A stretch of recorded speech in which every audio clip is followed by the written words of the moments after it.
Hello everyone, welcome to Pavanvag academy. I am Ankita, your friend.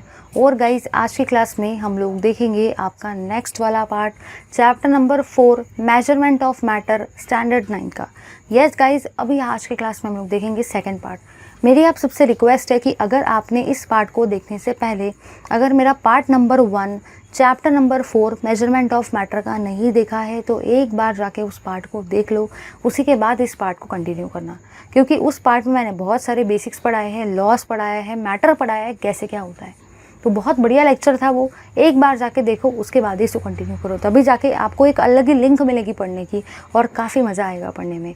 चलिए देखते हैं, सबसे पहले हम लोग एटम को कि एटम एक्चुअली क्या होता है। चलिए देखते हैं। Chapter number 4 measurement of matter के अंदर में हम लोगों ने लॉस को देख लिया था। अभी हम लोग एटम वाले पार्ट को डिस्कस कर रहे हैं कि किसी भी एटम के अंदर में क्या होता है। ठीक है, आप सबने बचपन से पढ़ते आए हो, आप सभी लोग बहुत बचपन से पढ़ते आए हो कि एटम के अंदर में दो चीज़ें होती है, एक होता है न्यूक्लियस और एक होता है इलेक्ट्रॉन। ये बात सबको एकदम बढ़िया तरीके से पता है। तो सबसे पहले मैंने न्यूक्लियस को ड्रॉ किया, फिर मैं इसके बाद में अलग अलग शेल्स को ड्रॉ कर रही हूँ।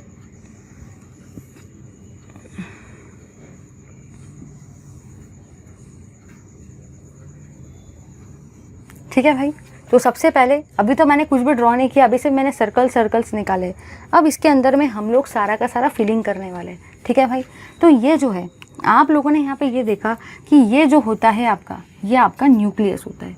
क्या होता है भाई? ये आपका न्यूक्लियस होता है। ठीक है, इसी न्यूक्लियस को हम लोग न्यूक्लियर पार्ट भी बोल सकते हैं, इसी न्यूक्लियस को हम लोग न्यूक्लियर पार्ट भी बोल सकते हैं। ठीक है, अब ये जो बाहर का पोर्शन है, ये सारा का सारा जितना भी आपका बाहर का पोर्शन है, मतलब ये जो भी आपका बाहर का पोर्शन है ना, इसी पोर्शन को आप एक्स्ट्रा न्यूक्लियर पार्ट बोलते हो। इसी पोर्शन को आप क्या बोलते हो भाई? Extra nuclear part. तो फिलहाल मुझे इतना कुछ समझ में आया कि मैंने एक एटम को अगर मुझे डिस्कस करना है तो सबसे पहले मैंने एटम के फ्रेम को ड्रॉ किया। जो भी चीज़ आपके सेंटर पे होती है, ठीक है, उसको हम लोग न्यूक्लियस बोलते हैं।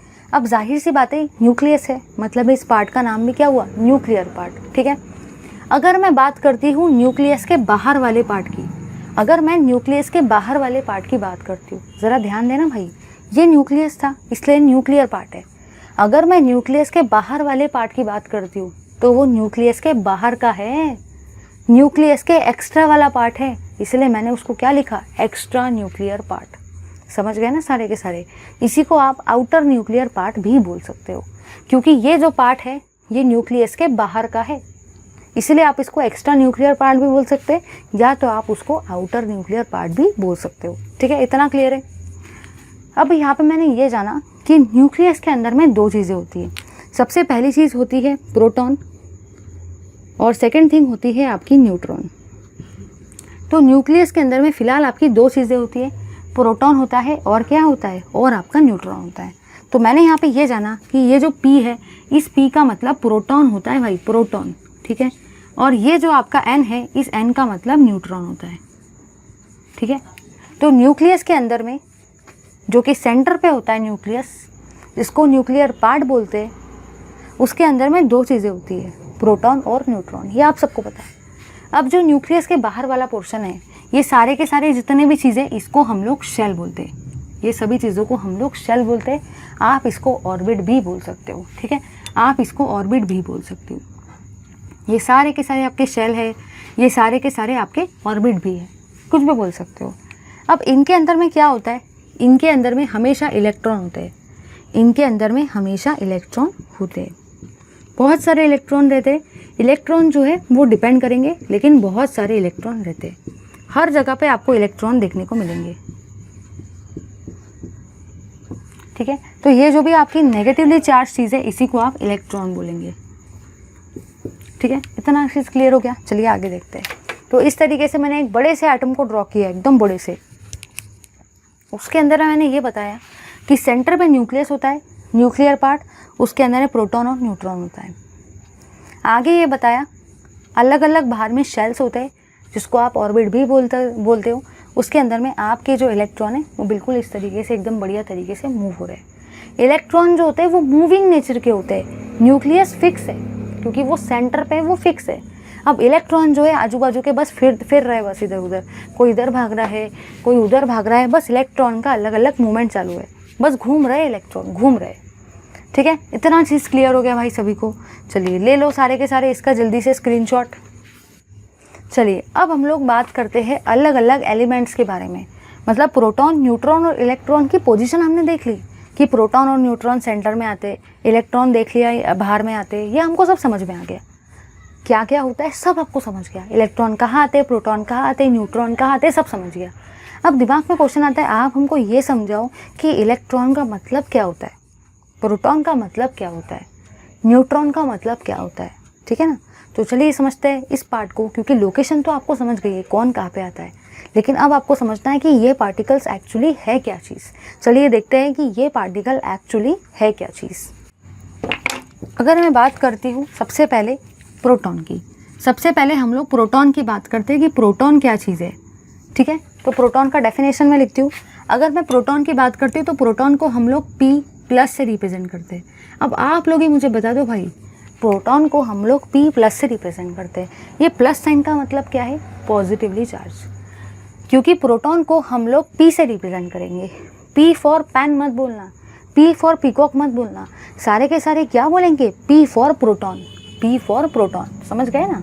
अब प्रोटॉन के ऊपर पॉजिटिव चार्ज है इसलिए मैंने प्लस लिखा है, तो मैं क्या लिखूंगी, एकदम ईजी है भाई, एकदम ईजी। डेफिनेशन को आधे लोग रट्टा मारेंगे, तो पॉजिटिवली चार्ज पार्टिकल, आप लोग बिल्कुल भी रट्टा मत मारो, बिल्कुल भी रट्टा मत मारो, सिर्फ देखो ना यहाँ पे P के ऊपर प्लस चार्ज है, मतलब ये आप क्या लिखेंगे, positively charge particle, the positively charge particle, the positively charge particles are called as protons, are called as protons. समझ गए ना सारे के सारे। तो प्रोटॉन्स का डेफिनेशन आप लोग रट्टा मत मारो भाई, कोई भी रट्टा मत मारो, सिर्फ आप वहाँ देखो ना, जो भी आपके पॉजिटिवली चार्ज पार्टिकल है उसको आप प्रोटॉन बोलते हो। चलिए नेक्स्ट डेफिनेशन को देखते हैं। अगर मैं बात करती हूँ इलेक्ट्रॉन की, तो इलेक्ट्रॉन को हम लोग रिप्रेजेंट करते हैं ई से। जैसे P फॉर प्रोटॉन होता है वैसे E फॉर इलेक्ट्रॉन होता है, क्योंकि इलेक्ट्रॉन का स्पेलिंग ई से स्टार्ट होता है इसलिए मैंने ई से रिप्रेजेंट किया है, और इसके ऊपर साइन होता है नेगेटिव, इसके ऊपर चार्ज होता है नेगेटिव। अब ये डेफिनेशन बताना आप लोगों के लिए एकदम ईजी काम है, क्योंकि अभी आप लोगों ने देखा P के ऊपर पॉजिटिव चार्ज था तो आपने लिखा the positively charge particles are called as protons. अब इलेक्ट्रॉन्स के लिए आप क्या लिखेंगे, the negatively charge particles, the negatively charge particles, the negatively charge particles. आप इसको एलिमेंट्री पार्टिकल्स भी लिख सकते हो, लेकिन नहीं जमता है तो ऐसे लिखो, the negatively charge particles are called as electrons, are called as electrons. तो क्लियर हो गया ना इतना। एक ऐसे पार्टिकल जिनके ऊपर में पॉजिटिव चार्ज आता है उसको बोलेंगे positively charge particles are called as protons. अब इलेक्ट्रॉन्स के ऊपर में नेगेटिव आता है तो आप क्या लिखेंगे, the negatively charge particles are called as electrons. आगे बढ़ते हैं। अगर मैं बात करती हूँ थर्ड केस की, तो थर्ड केस है आपका न्यूट्रॉन्स, और न्यूट्रॉन्स को हम लोग रिप्रेजेंट करते हैं N से। जैसे P से प्रोटॉन स्टार्ट होता है इसलिए मैंने P रिप्रेजेंट किया है, जैसे E से इलेक्ट्रॉन होता है इसलिए मैंने E लिखा है, जैसे N से न्यूट्रॉन होता है तो मैंने N लिखा है। अब आप लोग ही बता दो भाई, अगर एक के ऊपर है पॉजिटिव चार्ज, एक के ऊपर है नेगेटिव चार्ज, तो एक के ऊपर कोई भी चार्ज नहीं रहेगा, तो इसको हम लोग क्या लिखेंगे, द न्यूट्रल चार्ज पार्टिकल्स। क्या लिखेंगे भाई, the neutral charge particles, neutral charge particles. दिमाग में क्वेश्चन आता है न्यूट्रल चार्ज कैसे आया, अरे भाई इसके ऊपर में कोई चार्ज ही नहीं है, ना तो पॉजिटिव है ना तो नेगेटिव है, कोई भी चार्ज नहीं है, तो हम लोग क्या लिखेंगे, the neutrally charge particles, the neutrally charge particles, the neutrally charge particles are called as, the neutrally charge particles are called as neutrons. अब दिमाग में क्वेश्चन आता है मुझे कैसे याद रहेगा कि न्यूट्रॉन्स में कोई चार्ज नहीं था। अरे भाई देखो सारे के सारे, न्यूट्रल का स्पेलिंग भी स्टार्ट होता है NEU से, और न्यूट्रॉन का भी स्पेलिंग कहाँ से स्टार्ट होता है, NEU से। मतलब याद रखने का, neutrally charge particles, neutrons, neutral, neutrons, neutral, मतलब न्यूट्रॉन्स के ऊपर कोई भी चार्ज नहीं है। न्यूट्रॉन्स कैसे है, न्यूट्रल है। कैसे याद रहेगा, क्योंकि दोनों के स्पेलिंग में NEU ही आता है, और ये है आपका याद रखने का ट्रिक। ठीक है, चलिए आगे बढ़ते। अगर मैं बात करती हूँ न्यूक्लियॉन्स की, अगर मैं बात करती हूँ भाई न्यूक्लियॉन्स की, तो न्यूक्लियॉन्स का मतलब होता है the sum of proton and neutron, the sum of proton and neutron together called as nucleon, together called as nucleon. मतलब जो भी आपका प्रोटॉन और न्यूट्रॉन का सम होता है, प्रोटॉन और न्यूट्रॉन का सम होता है, उसी को आप क्या बोलते हो? न्यूक्लियॉन बोलते हो। समझ गए भाई सारे के सारे? सबको क्लियर है इतना? तो इतनी चीज़ें आपको हमेशा से याद रखनी है, ठीक है। और बढ़ते आगे की पार्ट की तरफ। अगर मैं बात करती हूँ एटॉमिक नंबर की, अगर मैं एटॉमिक नंबर की बात करती हूँ तो एटॉमिक नंबर को हम लोग Z से रिप्रेजेंट करते हैं, और इसी Z का मतलब होता है नंबर ऑफ प्रोटॉन्स, या इसी का मतलब होता है नंबर ऑफ इलेक्ट्रॉन्स। क्योंकि किसी भी एलिमेंट के अंदर में जितने प्रोटॉन्स होते हैं उतने ही इलेक्ट्रॉन होते हैं, तो किसी भी एलिमेंट का अगर आपको एटॉमिक नंबर निकालना है तो उस एटॉमिक नंबर को हम लोग Z से रिप्रेजेंट करते हैं, और उसका मतलब होता है या तो नंबर ऑफ प्रोटॉन्स या तो नंबर ऑफ इलेक्ट्रॉन्स, क्योंकि ये दोनों के दोनों क्या होते हैं? सेम होते हैं। तो आप कोई भी चीज़ को लिख सकते हो। क्लियर है भाई सबको? इतना एकदम बढ़िया तरीके से क्लियर हुआ या नहीं हुआ? तो बस यही वाली चीज़ थी आपकी काम की। Proton, positively charge particles are called as protons, negatively charge particles are called as electron, neutrally charge particles are called as neutron. Proton और न्यूट्रॉन को मिलाया तो न्यूक्लियॉन बोलते हैं, और एटॉमिक नंबर का मतलब ही नंबर ऑफ प्रोटॉन्स होता है या तो नंबर ऑफ इलेक्ट्रॉन होता है, क्योंकि ये दोनों के दोनों सेम होते हैं। इसको हम लोग Z से रिप्रेजेंट करते हैं। लो भाई इसका भी स्क्रीनशॉट जल्दी से। चलिए भाई ये सारी चीज़ें तो हम लोगों ने देख ली। अब हम लोग देखते हैं एटम की नेक्स्ट वाले पार्ट को, जिसका नाम है एटॉमिक रेडियस। दिमाग में क्वेश्चन आता है ये रेडियस तो बहुत बार पढ़ा है, स्कूल में तो मैथ्स में बहुत बार पढ़ते थे, रेडियस, डायमीटर, क्वार्ड, सबको याद है भाई, सर्कल वाले चैप्टर में ये सब पढ़ते थे। लेकिन यहाँ पे नाम रेडियस नहीं है, यहाँ पे नाम है एटॉमिक रेडियस। मतलब आप लोग ही बता दो भाई, अगर नाम है एटॉमिक रेडियस तो ये जो रेडियस है वो किसका रहने वाला है? एटम का। कैसे पता चला? क्योंकि नाम ही है एटॉमिक रेडियस, मतलब ये जो रेडियस है वो किसका है? ये जो रेडियस है वो एटम का है, इसीलिए इसका नाम भी क्या है? Atomic radius. चलिए देखते हैं इस पार्ट को एकदम बढ़िया तरीके से अभी के अभी। चलिए भाई देखते हैं एटॉमिक रेडियस को। एटॉमिक रेडियस,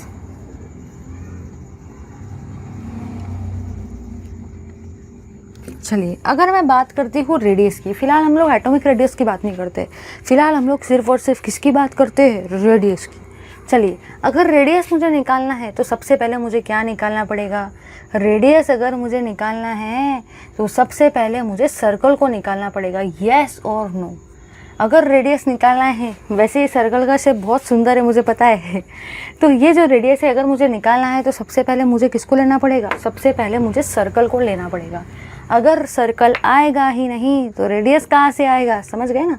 तो अगर मुझे रेडियस को ड्रॉ करना है तो सबसे पहले मुझे सर्कल निकालना है। तो निकाल लिया भाई मैंने सर्कल को।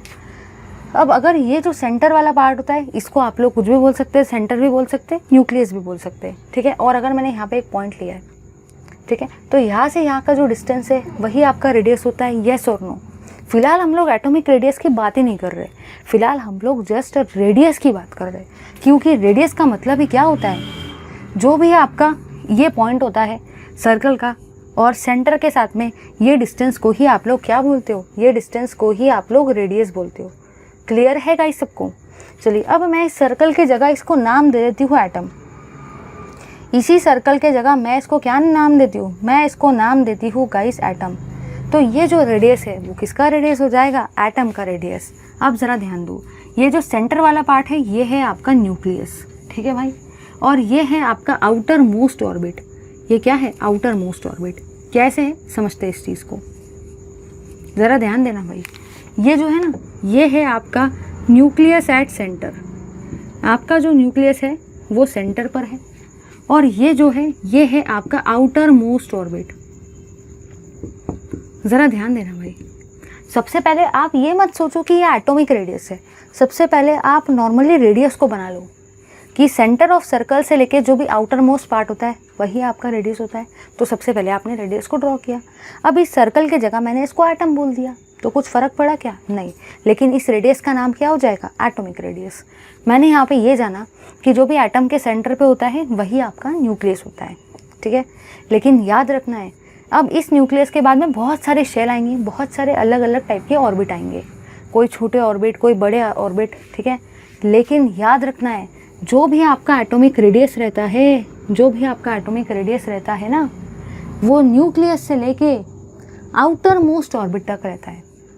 दिमाग में क्वेश्चन आता है, मुझे कैसे पता चलेगा कि वो आउटर मोस्ट ऑर्बिट है? सुनो भाई, ये जो ऑर्बिट है ये सबसे बाहर का ऑर्बिट है, ये जो ऑर्बिट है ये सबसे आउटर साइड का ऑर्बिट है, इसके बाहर और कोई ऑर्बिट है ही नहीं। मतलब ये वाला जो ऑर्बिट है ये कैसा ऑर्बिट है? आउटर मोस्ट ऑर्बिट, सबसे ज़्यादा बाहर का ऑर्बिट, क्योंकि इसके बाद अब कोई ऑर्बिट नहीं है।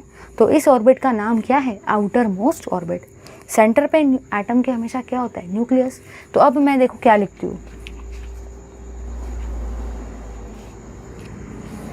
द डिस्टेंस बिटवीन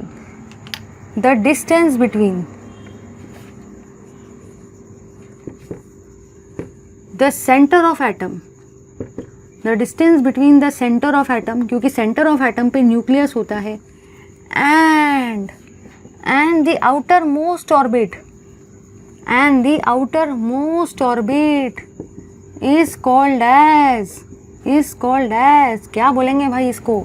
इसी को हम लोग बोलेंगे एटॉमिक रेडियस। इसी को हम लोग क्या बोलेंगे भाई? Atomic radius. समझ गए ना?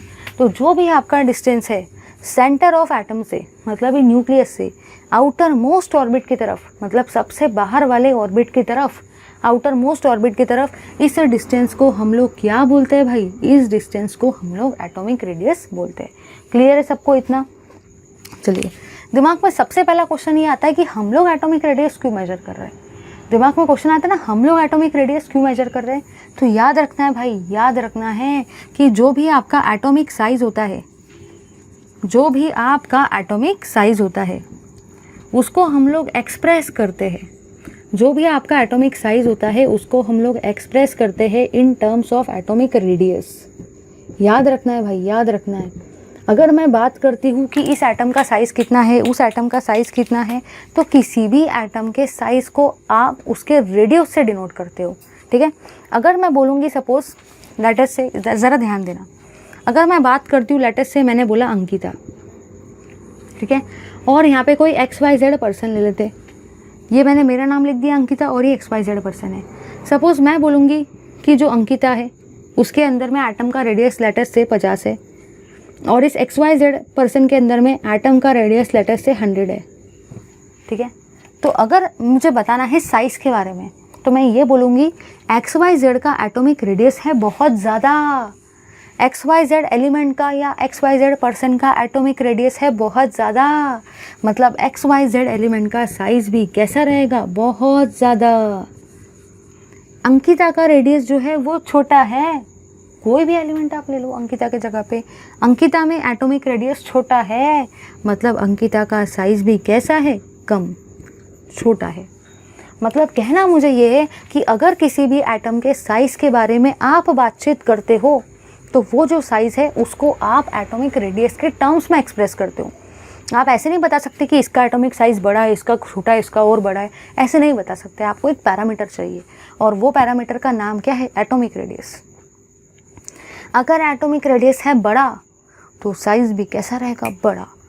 अगर एटॉमिक रेडियस है छोटा तो साइज़ भी कैसा रहेगा? छोटा। समझे या नहीं समझे? लो भाई सारे के सारे इसका स्क्रीनशॉट। चलिए भाई, अब हम लोग थोड़ा आगे बढ़ते हैं।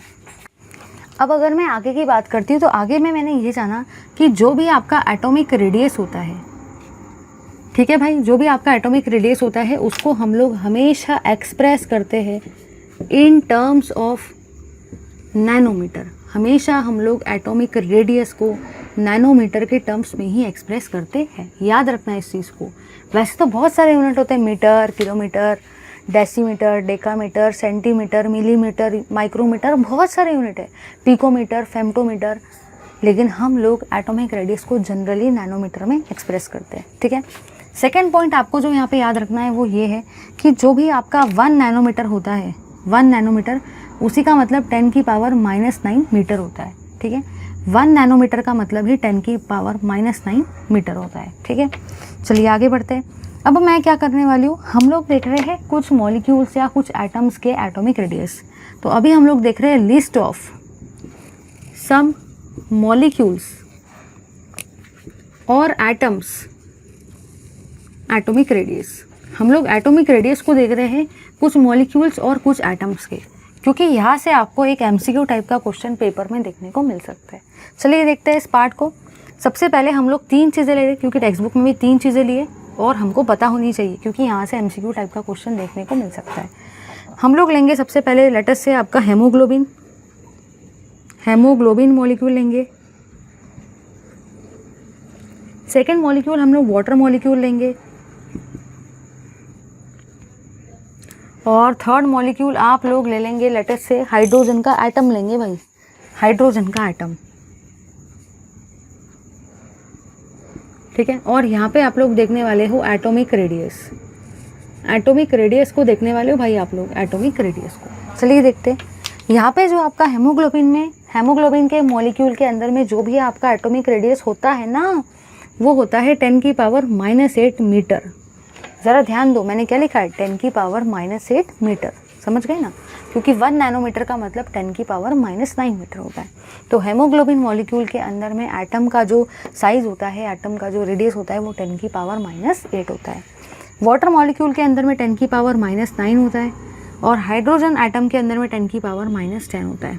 दिमाग में क्वेश्चन आता है, हम इतना सारा कैसे याद रखेंगे, हमको कैसे याद रहेगा? अरे भाई ज़्यादा दिमाग नहीं लगाना, 10 की पावर माइनस है, 10 की पावर माइनस, 10 की पावर माइनस, ये तो बहुत बड़ा आसान है। 8 के बाद में क्या आता है, 9 आता है, 9 के बाद में क्या आता है, 10 आता है। कितना इजी है भाई, ये सबको पता है ना।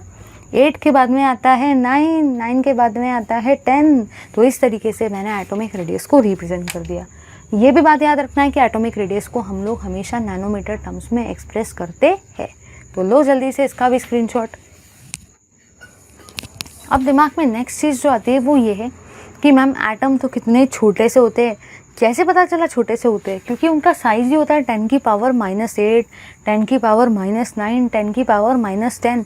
ज़रा छोटो सोचो भाई, सोचो कितना छोटा होगा वो, कितना छोटा होगा। ये आपको ऐसा लग रहा होगा 10⁻⁻10, भाई याद करो ये माइनस है, माइनस, प्लस नहीं है, माइनस है, माइनस। माइनस का मतलब जानते भी हो आप लोग? अगर मैं बात करती हूँ ना 10⁻⁻8 की, तो उसके अंदर में कितने सारे जीरोज आएंगे, बाद में वो 1 आएगा। लेटेस्ट से मैं इस तरीके से बोल सकती हूँ 1 2 3 4 5 6 7 8, इस तरीके से।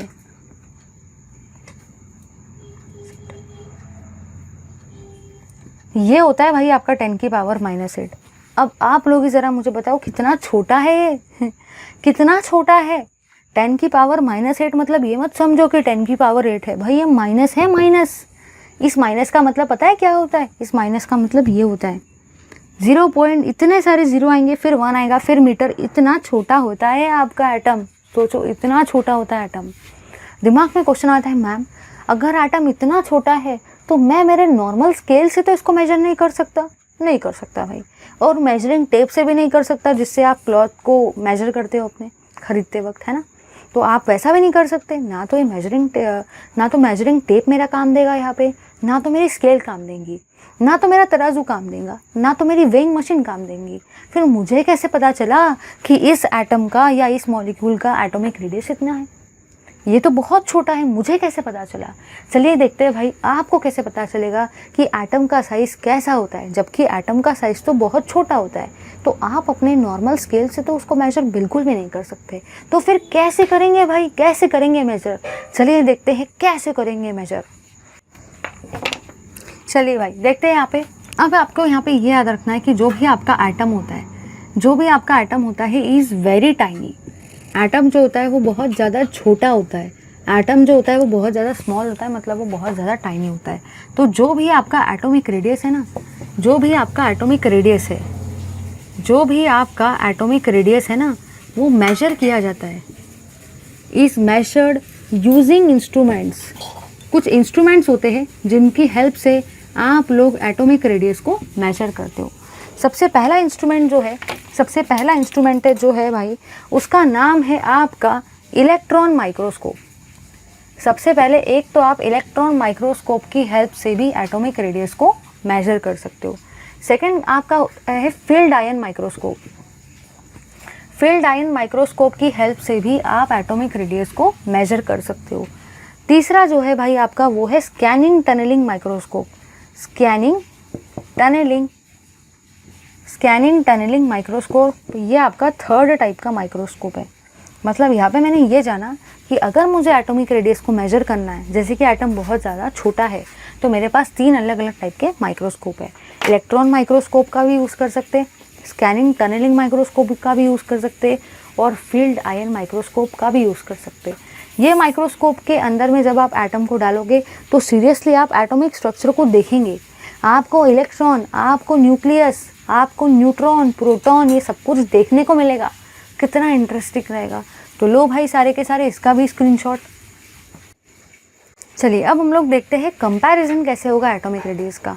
हमने एटॉमिक रेडियस का डेफिनेशन देख लिया, हमने एटॉमिक रेडियस का एग्जाम्पल देखा, हमने एटॉमिक रेडियस को प्रैक्टिकली देखा और ये भी देखा कि एटॉमिक रेडियस को कौन से यूनिट में एक्सप्रेस करते हैं। फिर कुछ मॉलिक्यूल्स लिए, उनका एटॉमिक रेडियस देखा और फिर ये देखा कि कौन से इंस्ट्रूमेंट की हेल्प से आप एटॉमिक रेडियस को मेजर कर सकते हैं। अब हम लोग देखते हैं कि जो भी आपका एटॉमिक रेडियस है वो कौन से पैरामीटर के ऊपर में डिपेंड करता है, उसको हम लोग देखते हैं। चलिए देखते हैं ज़्यादा टाइम वेस्ट किए बिना। चलिए भाई, अगर मैं बात करती हूँ ना एटॉमिक रेडियस की, तो जो भी आपका एटॉमिक रेडियस होता है, वो डिपेंड करता है साइज ऑफ ऑर्बिट के ऊपर में। एटॉमिक रेडियस आपके साइज ऑफ ऑर्बिट के ऊपर में डिपेंड करता है कि ऑर्बिट का साइज़ कितना बड़ा है, मतलब ही एटम का साइज़ कितना बड़ा है या ऑर्बिट का साइज़ कितना बड़ा है, उसके ऊपर में आपका एटॉमिक रेडियस डिपेंड करता है। ठीक है। चलिए भाई देखते हैं। साइज़ ऑफ ऑर्बिट की जगह पे आप नंबर ऑफ ऑर्बिट भी बोल सकते हो, क्योंकि साइज़ ऑफ ऑर्बिट ही आपका नंबर ऑफ ऑर्बिट है। कैसे आता है वो आपको पता चलेगा कि एटॉमिक रेडियस जो होता है वो डिपेंड करता है नंबर ऑफ ऑर्बिट के ऊपर में। ठीक है। चलो अगर मैं बात करती हूँ Na की, तो Na जो है वो आपका सोडियम है। ठीक है भाई। और सेकेंड एग्जाम्पल मैं लेती हूँ K को, और K का मतलब होता है पोटेशियम।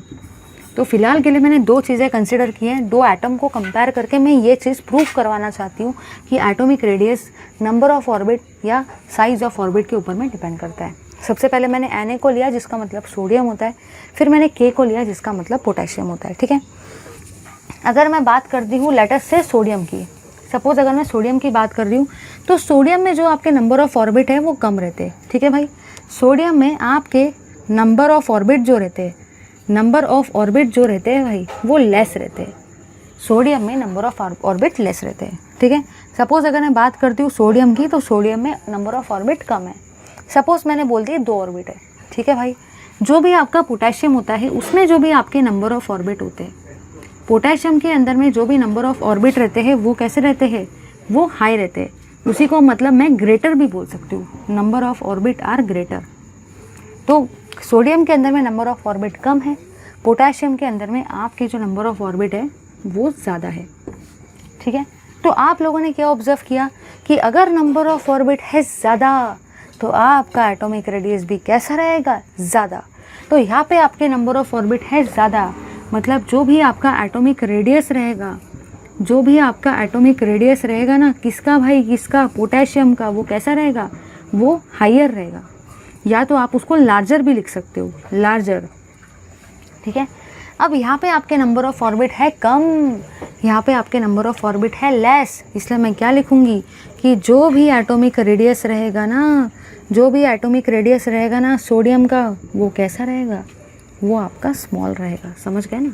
तो बस फिलहाल मुझे इतना समझ में आया कि atomic radius number of orbit या साइज़ ऑफ ऑर्बिट के ऊपर में डिपेंड करता है। जिस एलिमेंट में या जिस एटम में नंबर ऑफ ऑर्बिट है कम, उसका एटॉमिक रेडियस भी रहेगा कम। जिस एलिमेंट में नंबर ऑफ ऑर्बिट है ज़्यादा, तो उसका एटॉमिक रेडियस भी कैसा रहेगा, ज़्यादा। Thank you very much for watching this video. Keep watching my videos. Please do like, share, comment and subscribe to our channel. Thank you.